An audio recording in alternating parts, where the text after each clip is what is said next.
જો અમારે અહીંયા છે ને ગામ પહેલા દિવાળી આવી જઈ છે. એ ભાઈ જ્યાં તા દુકાને નાસ્તો લેવા અને લઈને લસણિયા આવ્યા છે. હવે ભૂખ લાગશે તો હું લસણિયા ખાવાના હે યતરાજ? ભૂખ લાગે તો લસણિયા ખાવાના. હજી આ ગલેરી મેં પોતું માર્યું જ છે. જોઈ ભાઈ કર્યું બસ લો થઈ ગયું ને પૂરું. હેલો યુટ્યુબ ફેમિલી, કેમ છો? જય માતાજી, ગુડ મોર્નિંગ બધાને. તો જો અત્યારે વાગી ગયા છે 11 અને મારે છે ને ગુવાર સુધારવો છે. આજ છે ને હવે આપણે બપોર ગુવારનું શાક કરી નાખવી. યતરાજને આજ તો શનિવાર છે એટલે બપોરની સ્કૂલ છે. યતરાજ જમીન સ્કૂલે જશે. મેં કીધું ગુવારનું શાક આપણે બનાવી નાખવી. અને મેં છે ને ખીચડીની રેસીપીનો વિડીયો મૂક્યો. એ પછી છે ને એમ કીધું હતું કે પાપડ ઢોસાની રેસીપી આપજો. પછી મેં મોમોસ બનાવ્યા હતા ને એમાં એક મારી કોમેન્ટ હતી કે મોમોસની પૂરી રેસીપી આપો તમે.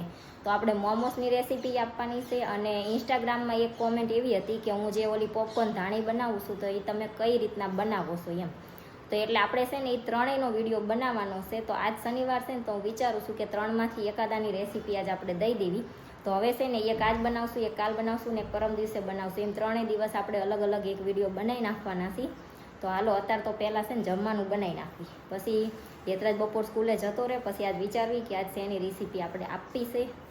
તો પહેલાં જમવાનું બનાવી નાખવું. જો મેં ગુવારનું શાક ને રોટલી બનાવી નાખ્યું અને પછી છે ને મારે યતરાજને મૂકવા જવાનું હતું ને તો ફટોફટ મેં એક દોઢ રોટલી ખાઈ લીધું. અને હવે એને મૂકીને આવતી રહીને પછી હવે ખાવાની ઈચ્છા નથી. અત્યારે આપણે મૂકી દેવી શાક. પાછી જ્યારે ભૂખ લાગશે ત્યારે ખાઈ લેશું. અને હવે છે ને જવું છે અમારે પેન ડ્રાઈવ લેવા. તે જયદીપ જાગ્યા નાયા. હવે છે ને જાવી પેન ડ્રાઈવ લેવા જવું છે ને તે. આ જો નાની નાની ઈડલી જો આપણા સાબુદાણાના વડા આવી ગયા છે. હવે ટેસ્ટ કરવી જેવા છે. જો અમે છે ને પેન ડ્રાઈવ હાટું જ્યાં હતા તો પેન ડ્રાઈવ છે ને ના મળી.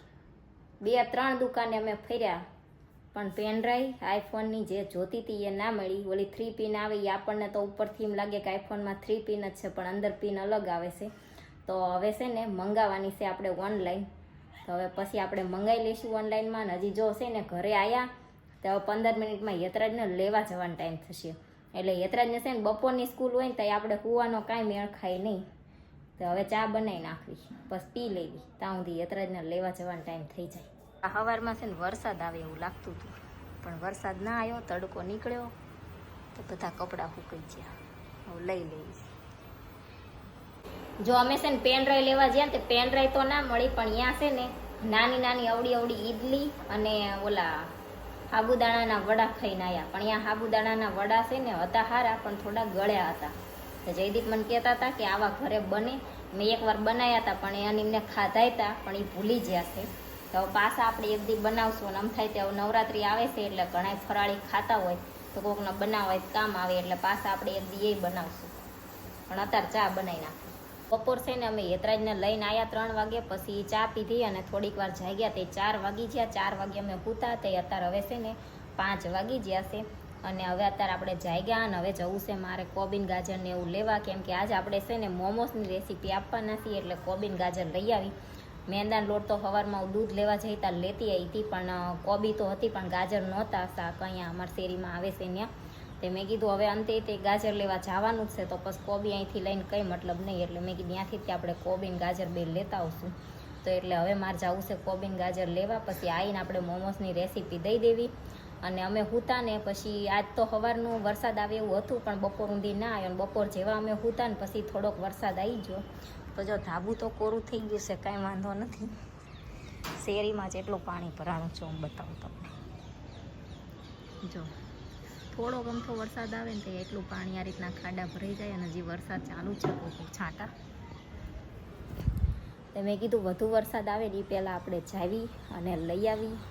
વધુ વરસાદ આવશે તો પછી છે ને શાકવાળા જે રોડ ઉપર ઊભા હોય ને એ અમુક વાર હોય છે ને અમુક વાર નથી હોતા. એટલે મેં કીધું આજ જવી અને ફટોફટ લઈને આવતા રહેવી. અને કોક છાંટા વરસાદ આવે છે તો ફોન નક્કી નહીં લઈ જાઉં તો લઈ જાઉં નહીં તો ના લઈ જાઉં એવું છે. તો હાલો હવે જઈ આવી આપણે. તો અત્યારે હું છે ને કોબી અને ગાજર લઈને આવતી રહીશું. તો હવે આપણે આ કોબી અને ગાજર છે ને એને છીણવાનું છે. પહેલાં તો જો આ કોબી ધોવી પડે એવી છે એટલે પહેલાં હું છીણી નાખું અને પછી ધોઈ નાખીશ. અને આ 2 ગાંઠિયા આપણે લસણ લીધું છે. આટલું છે આદું અને આ છે મરચાં. તો આદુ મરચાં અને લસણ છે ને ખાંડવાનું છે અને કોબી અને ગાજર છીણવાનું છે. તો પહેલાં હું એટલું કામ કરી નાખું. તો જો આપણે આદુ મરચાં અને લસણ ખાંડી નાખ્યું છે, આટલું લીધું છે આપણે. અને અહીંયા જો કોબી અને ગાજર છે એ આપણે હાવ ઝીણું ખમણી નાખ્યું છે. અને આ લીધો છે એકલો મેંદાનો લોટ. તો હવે છે ને મેંદાનો લોટ બાંધવાનો છે આપણે. તો લોટ બાંધેવી. તો જો આ હું છે ને 250 ગ્રામ મેંદાનો લોટ લાવી હતી, એ લોટ આપણે લઈ લીધો છે. અને આમાં છે ને મીઠું નાખવાનું છે આપણે, રોટલીમાં આપણે જેટલું નાખતા હોય એટલું.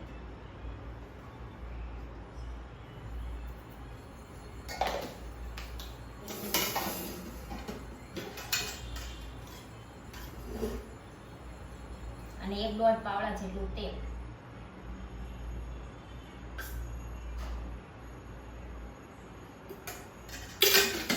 હવે સારો લોટ મિક્સ કરી દેવાનો અને પછી બાંધી દેવાનો. આપણે રોટલીનો નોર્મલ લોટ બાંધવી ને એ રીતના.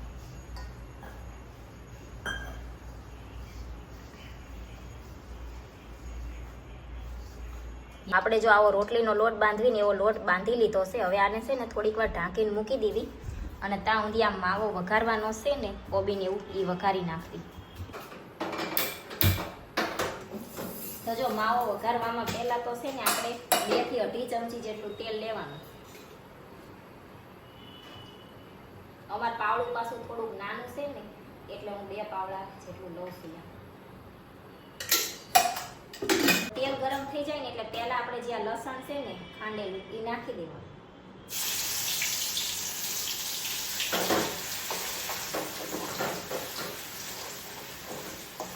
લસણ હાળું સતળાઈ જાય પછી મરચાં.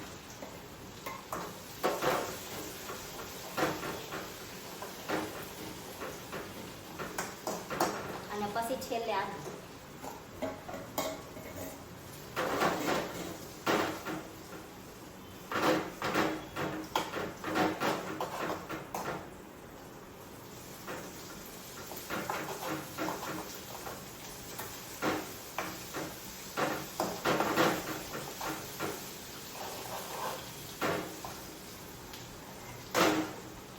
અને પછી છે ને આપણે આ ગાજર અને કોબી નાખી દઈએ.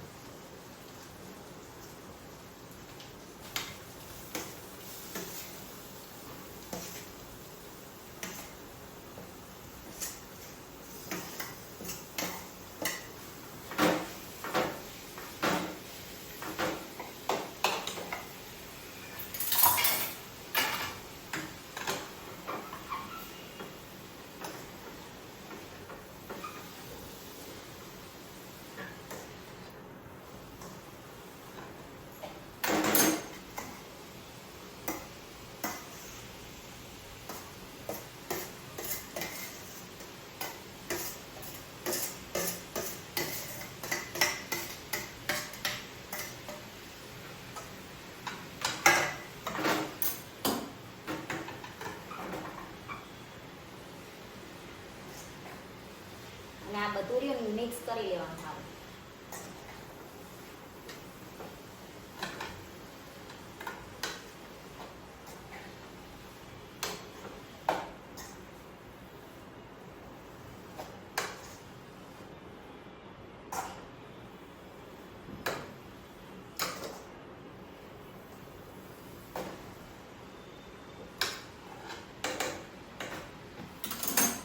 અને પછી છે ને સ્વાદ પ્રમાણે મીઠું નાખી દેવાનું છે. આમાં છે ને ખાલી મીઠું એક જ નાખવાનું હોય. અને આપણે આદુ મરચાં લસણ તો પહેલા નાખ્યું એટલે હવે મીઠું એક જ નાખવાનું, બીજું કાંઈ નહીં નાખવાનું.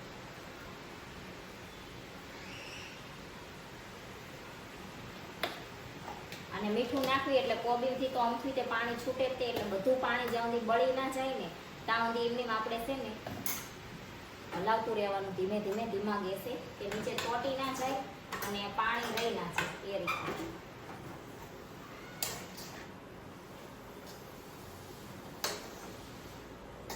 જો આ કોબીમાંથી પાણી નીકળે છે ને એ બધું પાણી બળી જાય ને પાણી નીકળતું બંધ થઈ જાય ને ત્યાં સુધી એને ચડવા દેવાનું છે આપણે.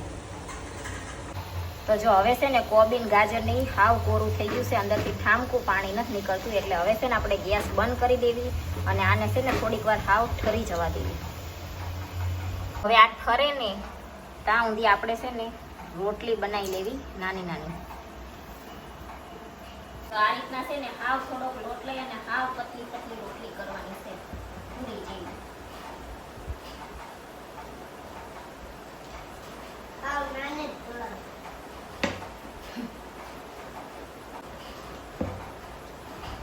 હાવ પાતળી અને નાની રોટલી જેવી પૂરી જેવી કરવાની છે આપણે. હવે આ રીતના છે ને થોડી કરી નાખી પછી જેમ કરવાના. તો આપણે છે ને આ રીતની પાતળી બધી પૂરી જેવી રોટલી આટલી વણી નાખી છે. હવે છે ને માવો આપણો ઠરી ગયો છે. હવે ભરવી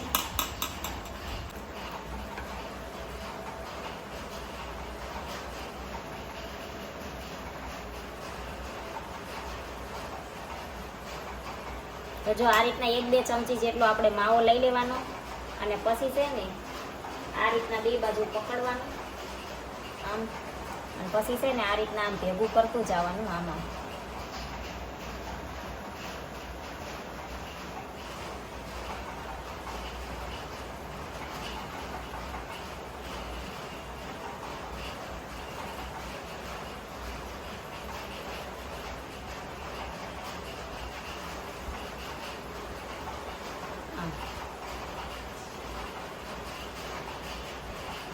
અને પછી આ ઉપરનું જે રહ્યું ને એ બધું તોડી નાખવાનું.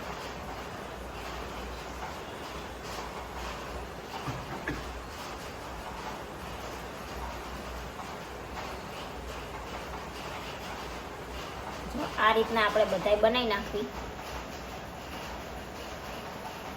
તો જો આપણે છે ને બધાય ભરી લીધા છે. તેલ ગરમ કરવા મૂક્યું છે. તેલ ગરમ થઈ જાય એટલે આપણે તળવી. જો આપણા મોમોસ અને ચટણી બની ગયું છે. આપણે જો ફ્રાય મોમોસ બનાવતા હોય તો તળવાના હોય અને સ્ટીમ મોમોસ બનાવતા હોય તો એને બાફવાના હોય. બાકી તો બધું માવોની બધું જે બનાવીએ સેમ જ હોય. તો આ રીતના મોમોસ બનાવવાના હોય. તો તમને છે ને મોમોસ બનાવ્યા એનો વિડીયો કેવો લાગ્યો કોમેન્ટમાં જરૂર કહેજો. વિડીયોને લાઇક કરજો, શેર કરજો, અમારી ચેનલ સબસ્ક્રાઈબ કરજો. જય માતાજી, ગુડ નાઇટ, બાય.